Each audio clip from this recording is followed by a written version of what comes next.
Judges chapter 6. The Israelites did evil in the Lord's sight. So the Lord handed them over to the Midianites for 7 years.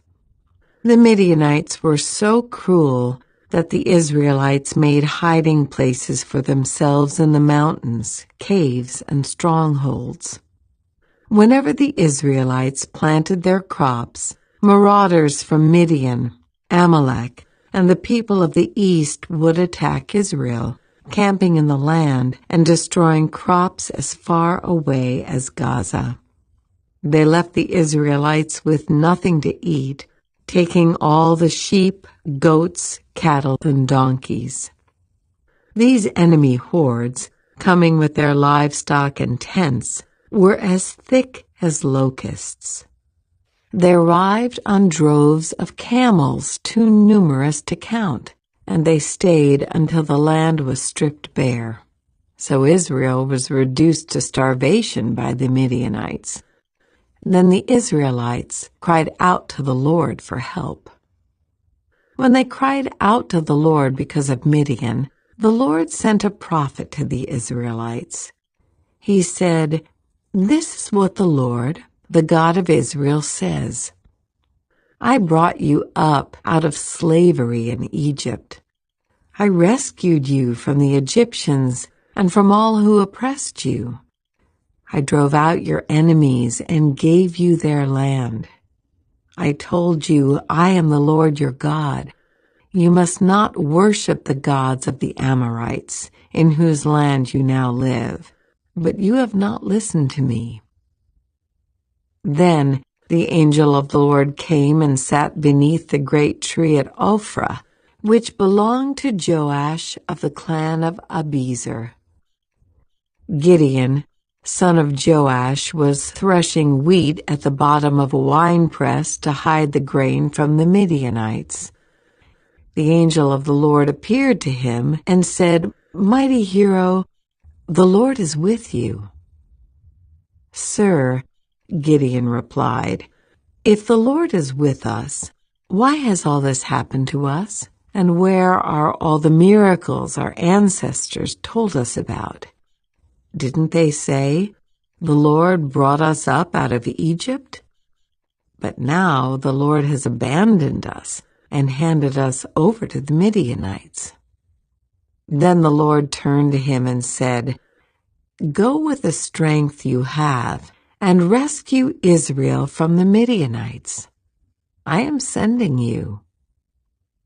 "But Lord," Gideon replied, "how can I rescue Israel? My clan is the weakest in the whole tribe of Manasseh, and I am the least in my entire family." The Lord said to him, "I will be with you, and you will destroy the Midianites as if you were fighting against one man." Gideon replied, "If you are truly going to help me, show me a sign to prove that it is really the Lord speaking to me. Don't go away until I come back and bring my offering to you." He answered, "I will stay here until you return." Gideon hurried home. He cooked a young goat, and with a basket of flour he baked some bread without yeast. Then, carrying the meat in a basket and the broth in a pot, he brought them out and presented them to the angel who was under the great tree. The angel of God said to him, "Place the meat and the unleavened bread on this rock and pour the broth over it." And Gideon did as he was told.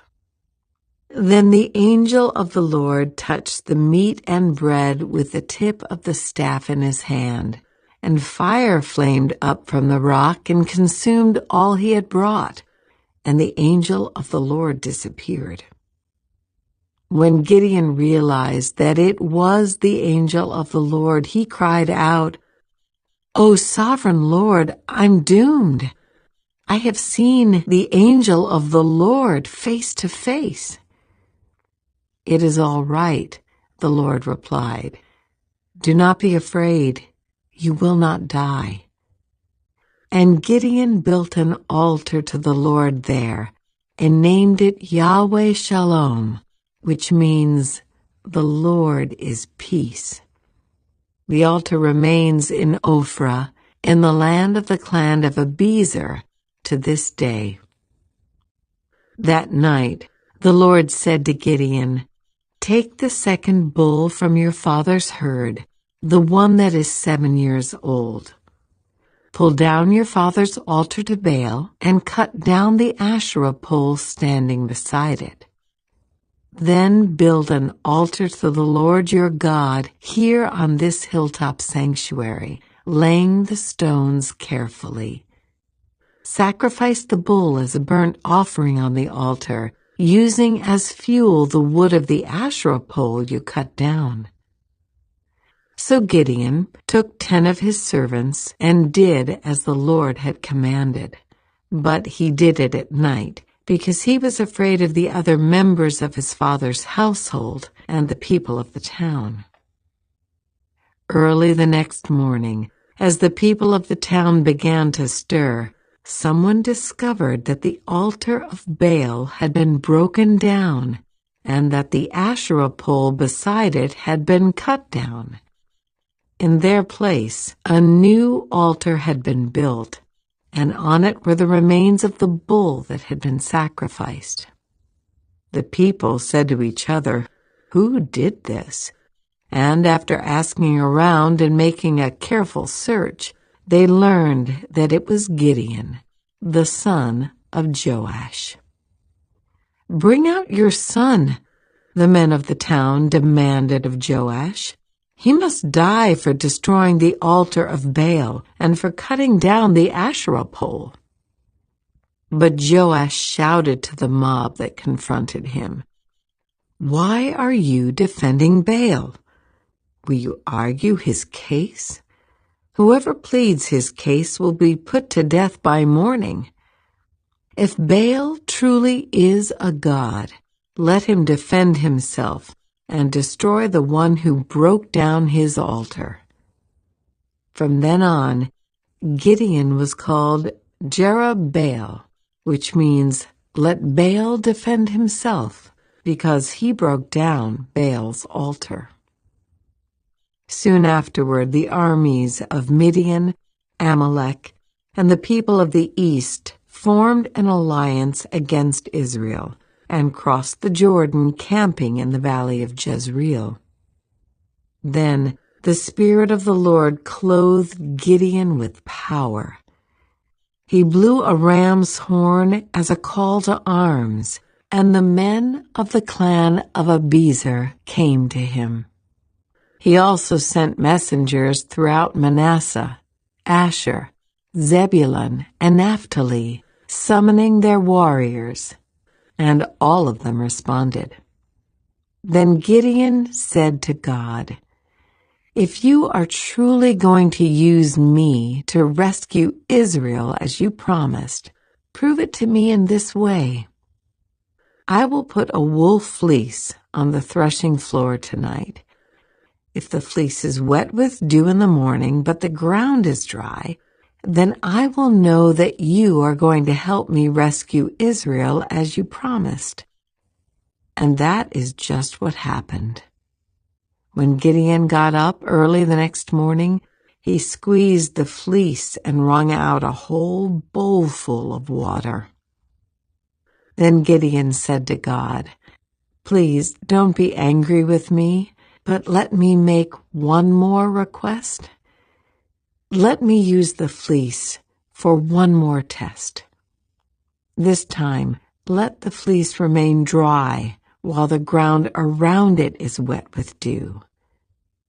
So that night, God did as Gideon asked. The fleece was dry in the morning, but the ground was covered with dew. Judges chapter 7. So Jerubbaal, that is Gideon, and his army got up early and went as far as the spring of Harod. The armies of Midian were camped north of them in the valley near the hill of Morah. The Lord said to Gideon, "You have too many warriors with you. If I let all of you fight the Midianites, the Israelites will boast to me that they saved themselves by their own strength. Therefore tell the people, whoever is timid or afraid may leave this mountain and go home." So 22,000 of them went home, leaving only 10,000 who were willing to fight. But the Lord told Gideon, "There are still too many. Bring them down to the spring, and I will test them to determine who will go with you and who will not." When Gideon took his warriors down to the water, the Lord told him, "Divide the men into 2 groups. In one group, put all those who cup water in their hands and lap it up with their tongues like dogs. In the other group, put all those who kneel down and drink with their mouths in the stream." Only 300 of the men drank from their hands. All the others got down on their knees and drank with their mouths in the stream. The Lord told Gideon, "With these 300 men, I will rescue you and give you victory over the Midianites. Send all the others home." So Gideon collected the provisions and ram's horns of the other warriors and sent them home, but he kept the 300 men with him. The Midianite camp was in the valley just below Gideon. That night the Lord said, "Get up, go down into the Midianite camp, for I have given you victory over them. But if you are afraid to attack, go down to the camp with your servant Purah. Listen to what the Midianites are saying, and you will be greatly encouraged. Then you will be eager to attack." So Gideon took Purah and went down to the edge of the enemy camp. The armies of Midian, Amalek, and the people of the east had settled in the valley like a swarm of locusts. Their camels were like grains of sand on the seashore, too many to count. Gideon crept up just as a man was telling his companion about a dream. The man said, "I had this dream, and in my dream, a loaf of barley bread came tumbling down into the Midianite camp.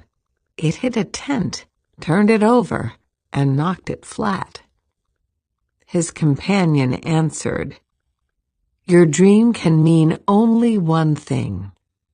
God has given Gideon, son of Joash the Israelite, victory over Midian and all its allies."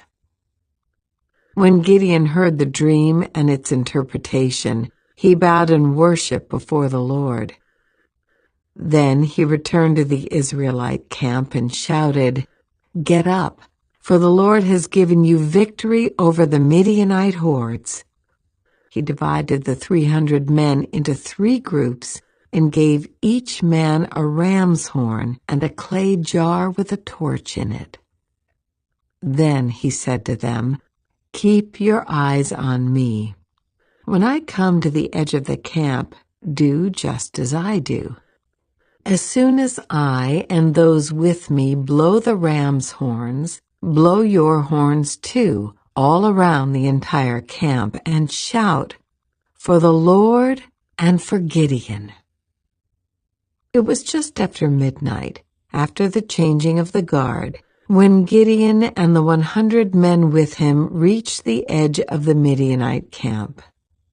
Suddenly, they blew the ram's horns and broke their clay jars. Then all 3 groups blew their horns and broke their jars. They held the blazing torches in their left hands and the horns in their right hands, and they all shouted, "A sword for the Lord and for Gideon." Each man stood at his position around the camp and watched as all the Midianites rushed around in a panic, shouting as they ran to escape. When the 300 Israelites blew their ram's horns, the Lord caused the warriors in the camp to fight against each other with their swords. Those who were not killed fled to places as far away as Bethshitta near Zerah, and to the border of Abel-Meholah near Tabbath. Then Gideon sent for the warriors of Naphtali, Asher, and Manasseh, who joined in chasing the army of Midian. Gideon also sent messengers throughout the hill country of Ephraim, saying, "Come down to attack the Midianites. Cut them off at the shallow crossings of the Jordan River at Beth-barah." So all the men of Ephraim did as they were told.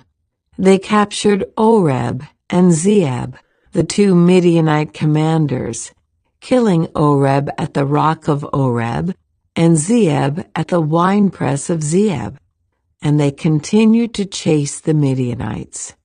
Afterward, the Israelites brought the heads of Oreb and Zeeb to Gideon, who was by the Jordan River. Judges chapter 8. Then the people of Ephraim asked Gideon, "Why have you treated us this way? Why didn't you send for us when you first went out to fight the Midianites?" And they argued heatedly with Gideon. But Gideon replied, "What have I accomplished compared to you? Aren't even the leftover grapes of Ephraim's harvest better than the entire crop of my little clan of Abiezer? God gave you victory over Oreb and Zeeb, the commanders of the Midianite army. What have I accomplished compared to that?" When the men of Ephraim heard Gideon's answer, their anger subsided. Gideon then crossed the Jordan River with his 300 men, and, though exhausted, they continued to chase the enemy. When they reached Succoth, Gideon asked the leaders of the town, "Please give my warriors some food. They are very tired. I am chasing Zebah and Zalmunna, the kings of Midian." But the officials of Succoth replied, "Catch Zebah and Zalmunna first, and then we will feed your army." So Gideon said, "After the Lord gives me victory over Zebah and Zalmunna, I will return and tear your flesh with the thorns and briars from the wilderness."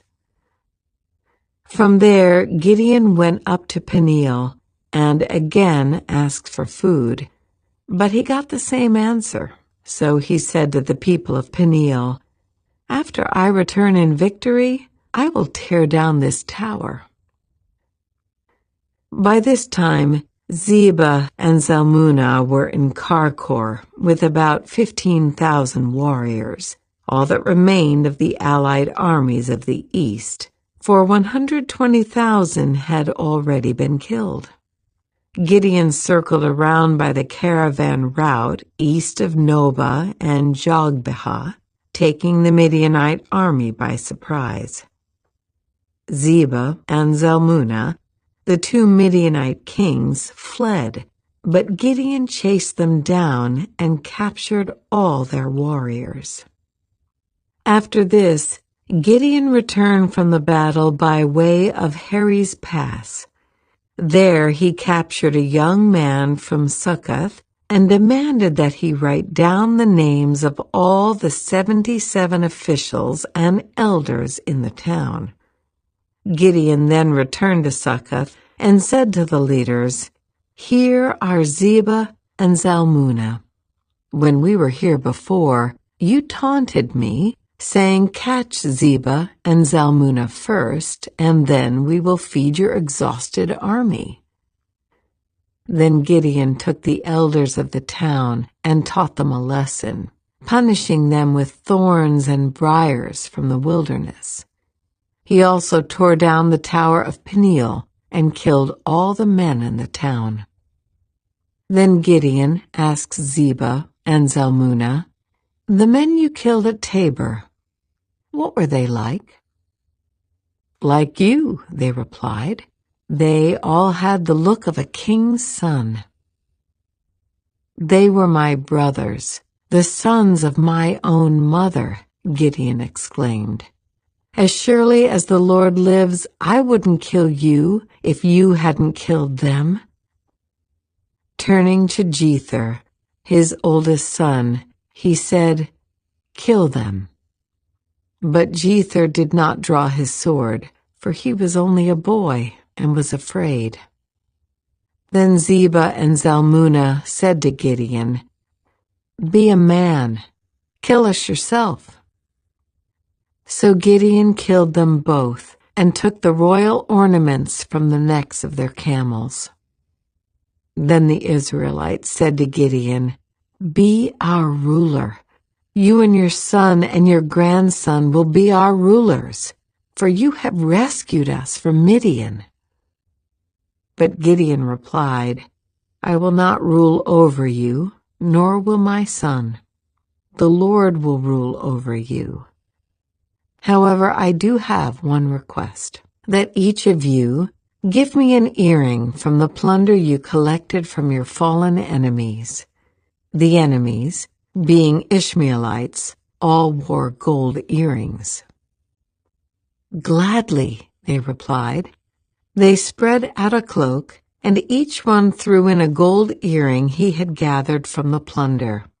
The weight of the gold earrings was 43 pounds, not including the royal ornaments and pendants, the purple clothing worn by the kings of Midian, or the chains around the necks of their camels.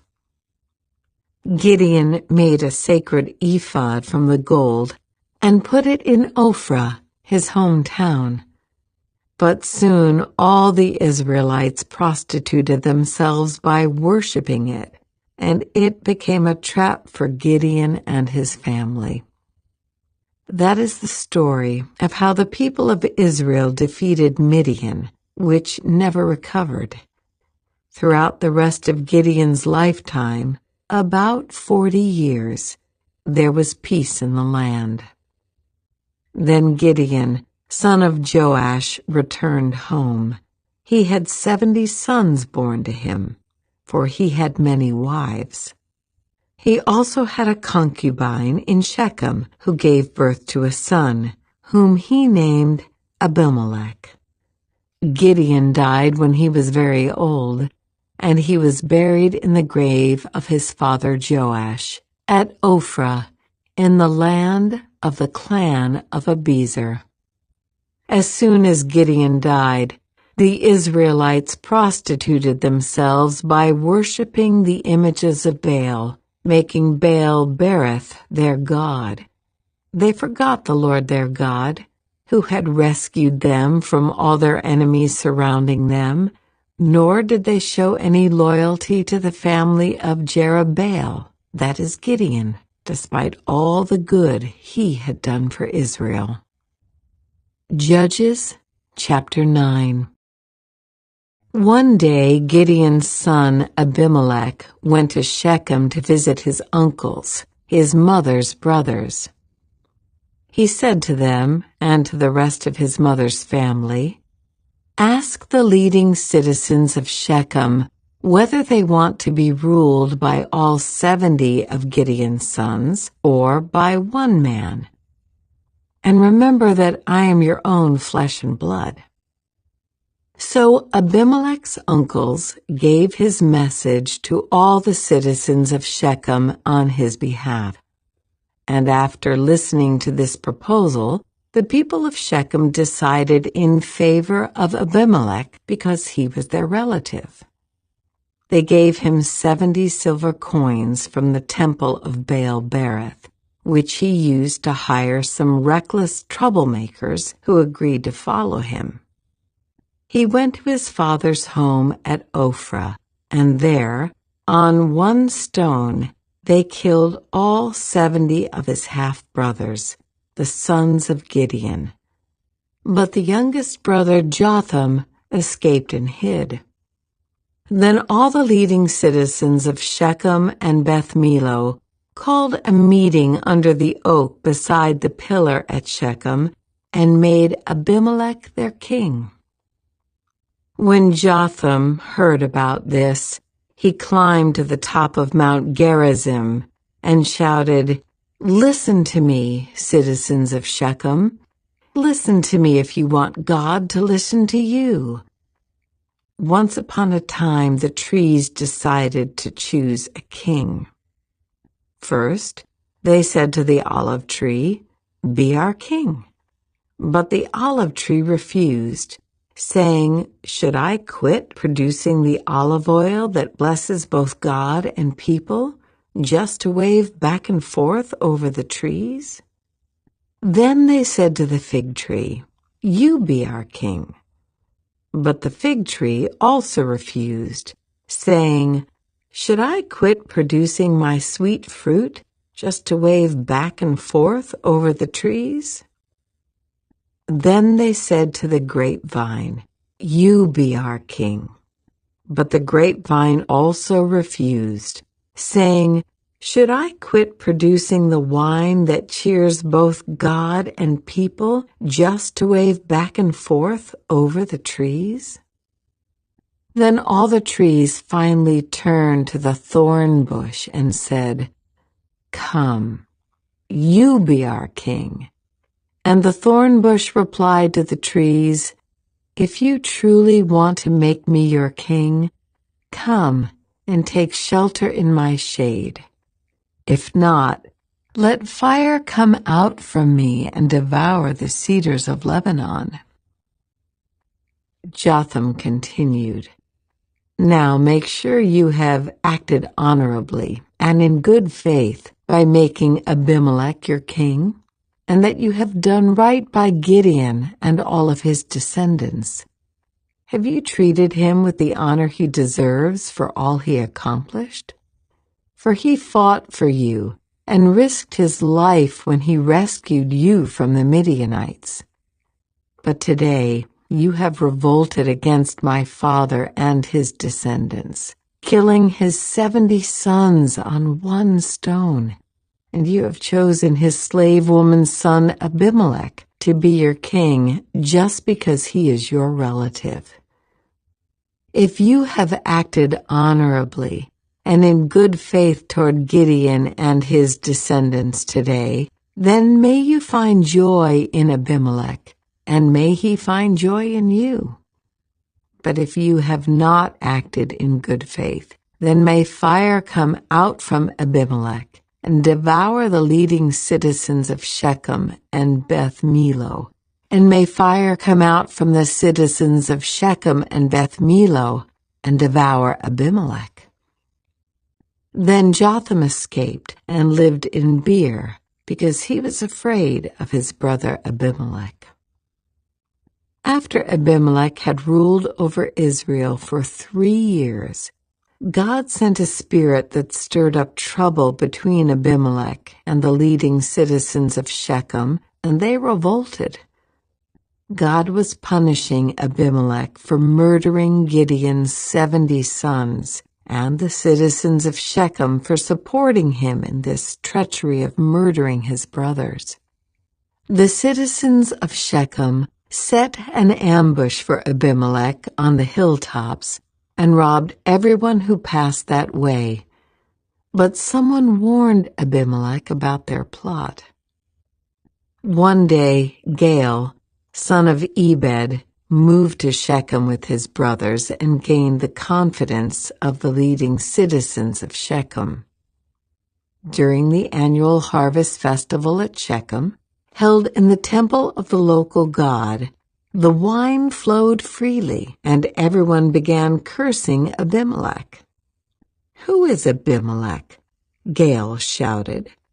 "He's not a true son of Shechem, so why should we be his servants? He's merely the son of Gideon, and this Zebul is merely his deputy. Serve the true sons of Hamor, the founder of Shechem. Why should we serve Abimelech? If I were in charge here, I would get rid of Abimelech.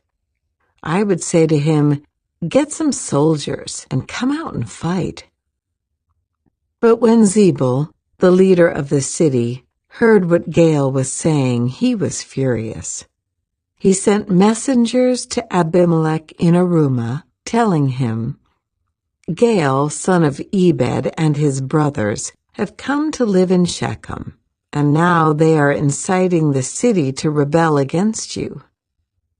Come by night with an army and hide out in the fields. In the morning, as soon as it is daylight, attack the city. When Gaal and those who are with him come out against you, you can do with them as you wish." So Abimelech and all his men went by night and split into 4 groups, stationing themselves around Shechem. Gaal was standing at the city gates when Abimelech and his army came out of hiding. When Gaal saw them, he said to Zebul, "Look, there are people coming down from the hilltops." Zebul replied, "It's just the shadows on the hills that look like men." But again Gaal said, "No, people are coming down from the hills, and another group is coming down the road past the diviner's oak." Then Zebul turned on him and asked, "Now where is that big mouth of yours? Wasn't it you that said, 'Who is Abimelech, and why should we be his servants?' The men you mocked are right outside the city. Go out and fight them." So Gaal led the leading citizens of Shechem into battle against Abimelech. But Abimelech chased him, and many of Shechem's men were wounded and fell along the road as they retreated to the city gate. Abimelech returned to Arumah, and Zebul drove Gaal and his brothers out of Shechem. The next day the people of Shechem went out into the fields to battle. When Abimelech heard about it, he divided his men into 3 groups and set an ambush in the fields. When Abimelech saw the people coming out of the city, he and his men jumped up from their hiding places and attacked them. Abimelech and his group stormed the city gate to keep the men of Shechem from getting back in, while Abimelech's other 2 groups cut them down in the fields. The battle went on all day before Abimelech finally captured the city.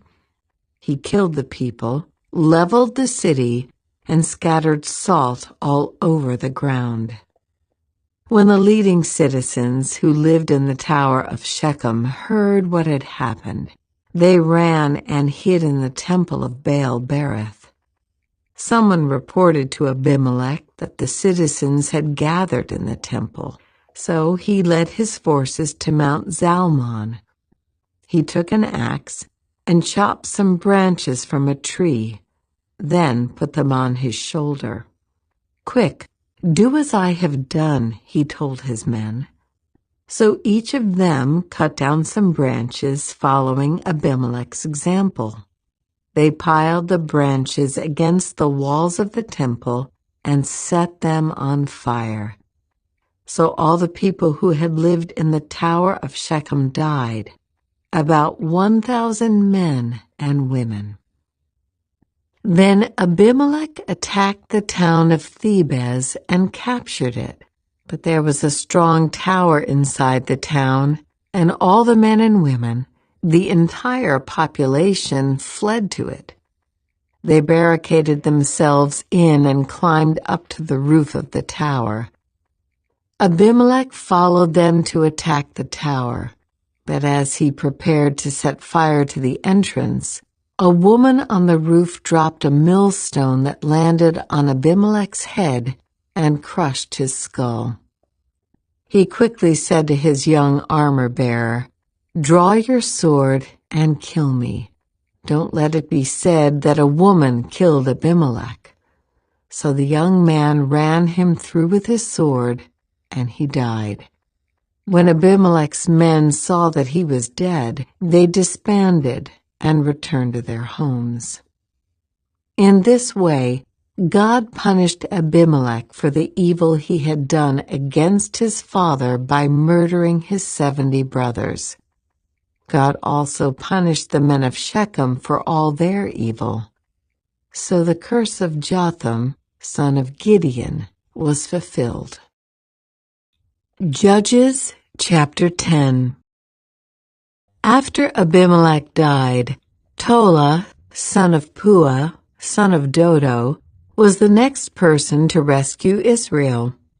He was from the tribe of Issachar but lived in the town of Shamir in the hill country of Ephraim. He judged Israel for 23 years. When he died, he was buried in Shamir. After Tola died, Jair from Gilead judged Israel for 22 years. His 30 sons rode around on 30 donkeys, and they owned 30 towns in the land of Gilead, which are still called the towns of Jair. When Jair died, he was buried in Canaan. Again, the Israelites did evil in the Lord's sight. They served the images of Baal and Ashtoreth, and the gods of Aram, Sidon, Moab, Ammon, and Philistia. They abandoned the Lord and no longer served him at all.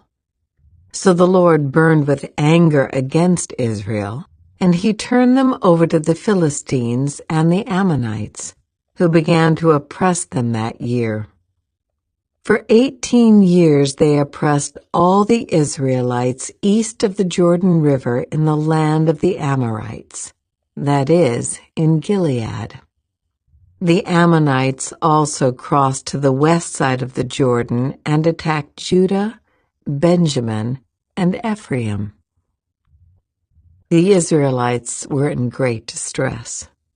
Finally, they cried out to the Lord for help, saying, "We have sinned against you, because we have abandoned you as our God and have served the images of Baal."